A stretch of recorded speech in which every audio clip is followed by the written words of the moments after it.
Disclaimer. This program is provided for general educational purposes only.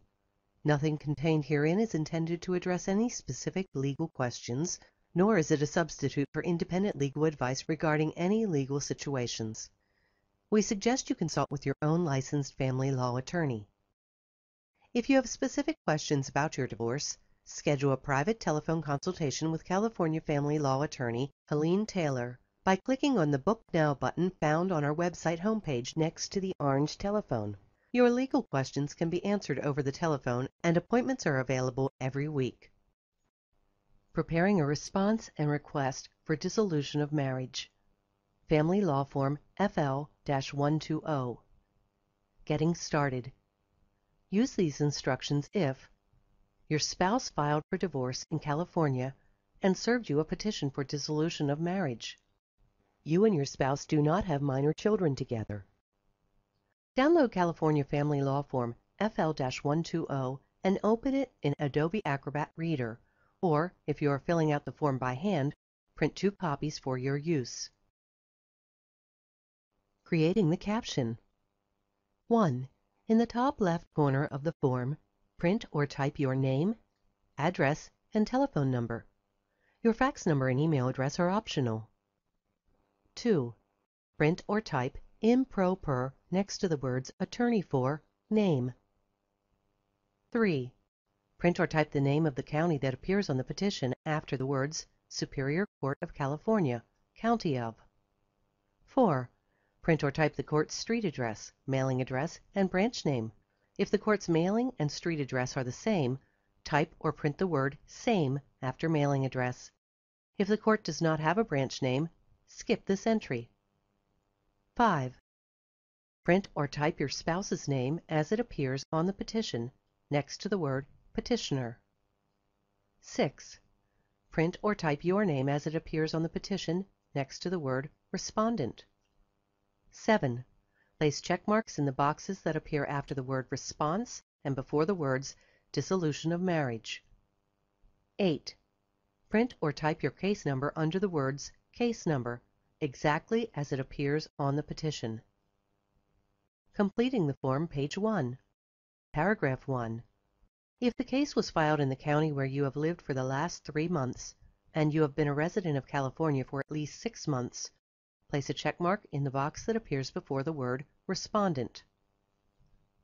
If the case was filed in the county where your spouse has lived for the last 3 months and your spouse has been a resident of California for at least 6 months, place a check mark in the box that appears before the word petitioner.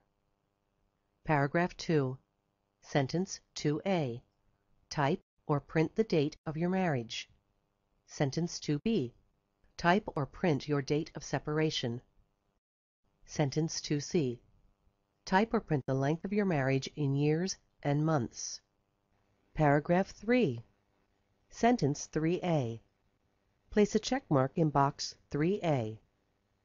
Skip sentences 3B, 3C, and 3D. Paragraph 4. If you have assets or debts that are separate property, you may list the assets in a property declaration form or on the petition in the space provided. If you wish to use a property declaration, place a check mark in the box before the words Property Declaration FL-160 and be sure to complete the form and attach it to the petition and summons once they are complete. Download Form FL-160 from our blank forms library. If you wish to list the assets in the petition, place a check mark in the box that appears before the word Below, and list each asset and/or debt under the word Item, and, if the asset you listed is your separate property, type the word Respondent under the heading Confirm to, or, if the asset you listed is your spouse's separate property, type the word Petitioner under the heading Confirm to.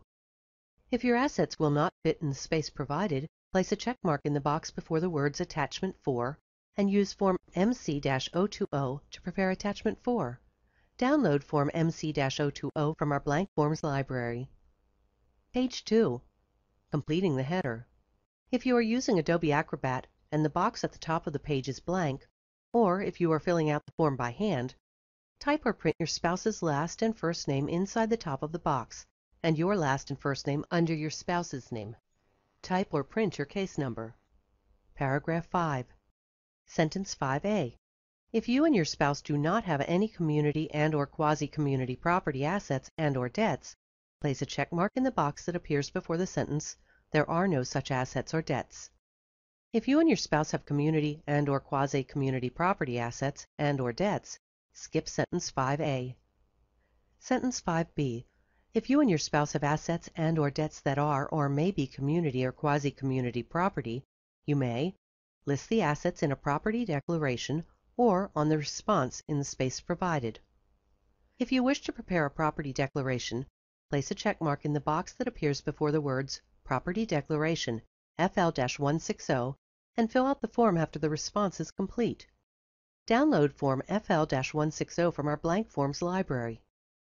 If you wish to list the assets and/or debts in the response, place a check mark in the box that appears before the word Below, and list each asset and/or debt in the space provided. If your list of assets or debts will not fit in the space provided, place a check mark in the box that appears before the words Attachment 5B and use Form MC-020 to complete your list. Download Form MC-020 from our blank forms library. Sentence 6. If you believe that you and your spouse were never legally married, place a check mark in box 6. If you believe that you and your spouse are legally married, skip paragraph 6. Sentence 7. If you deny the grounds for divorce your spouse asserted in paragraph 6 of the petition, place a check mark in box 7. If you agree with the grounds your spouse asserted, skip box 7. Paragraph 8. Place a check mark in box 8A1 if you are asking the court to grant your divorce based on irreconcilable differences. Or place a check in the box 8A2 if you are asking the court to grant a divorce because your spouse is incurably insane. Skip boxes 8B, 8C, and 8D. Paragraph 9. Skip sentences 9A, 9B, 9C, and 9D. Sentence 9E. If you would like your spouse to pay your attorney fees, if any, place a check mark in the box that appears after 9E and under the word Petitioner. Sentence 9F. If you would like your spouse to pay spousal support, place a check mark in the box that appears after 9F and under the word Respondent. Or, if you would like to pay your spouse spousal support, place a check mark in the box that appears under the word Petitioner in sentence 9F. If you do not want either you or your spouse to pay spousal support, leave both of the boxes in sentence 9F blank. Sentence 9G.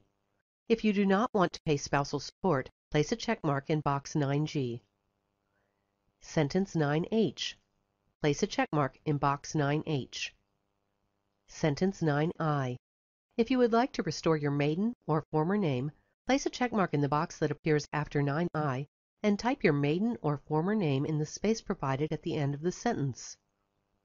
If there are any other orders that you would like the court to make in your divorce, place a check mark in the box that appears after 9J and list the orders. If the list of orders will not fit in the space provided, place a check mark in the box that appears before the words Continued on Attachment 9J and use Form MC-020 to prepare Attachment 9J. Download Form MC-020 from our blank forms library. Type or print your name on the line that appears under the word Date. Wrapping up. Review the form for accuracy, make any corrections, then print. Read your form after it is printed, and if it is correct, click the red button at the bottom of the page that reads, Clear this form. Don't click on this button until your form is correct and you have printed it. Make 3 copies and put aside. Note, some courts may ask you to fill out local county forms. Contact your court clerk's office to determine if you must complete additional forms. Congratulations! You have completed this step and may continue by filing the response with the Family Court Clerk.